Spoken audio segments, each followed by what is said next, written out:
87, 88, 89, 90, তার মানে হলো গিয়ে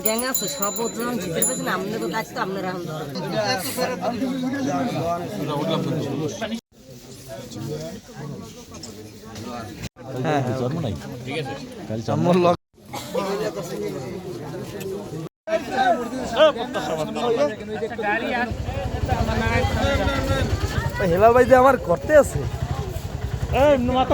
আমরা 100 টাকা 50 টাকা বিপুল পরিমাণ জাল নোট সহ আমরা 4 জনকে গ্রেপ্তার করছিলাম। সাথে জাল নোট তৈরি করার যে কম্পিউটারের মনিটর, তারপরে প্রিন্টার, তারপর সিপিইউ এগুলো আমরা জব্দ করছিলাম।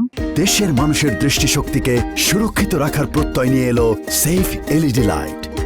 তো আজকে ঠিক একইভাবে গোপন তথ্যের ভিত্তিতে না, এখানে একজন হলে গিয়া জাল টাকা ওই আগের মতোই সে মানে দোকানে মালামাল কেনার বিনিময়ে এক্সচেঞ্জ করার সময় সন্দেহজনক হইলে তারে মানে আটক করার পর আমাদের খবর দিলে আমরা এসে তাকে গ্রেপ্তার মানে আমাদের হেফাজতে নিয়ে দেহ তল্লাশি করি। দেহ তল্লাশির পরে আমরা তার কাছে 4500 টাকা 50 টাকার নোট, এবং সেটা যাচাই করে দেখলাম যে সে আগে যে আমরা জাল টাকার 50 টাকার নোটটা ধরছিলাম ঠিক সেম একই নাম্বারে জাল টাকার নোট, তার মানে তারা একই গ্রুপের লোক। আর আজকে আমরা যারা ধরছি ওর নাম হলে কি হৃদয়, আমরা এখন হলে এয়ারপোর্ট থানাধীন শেরে বাংলা সড়ক লোহারপুর এলাকা থেকে আজকে তার ধরছি।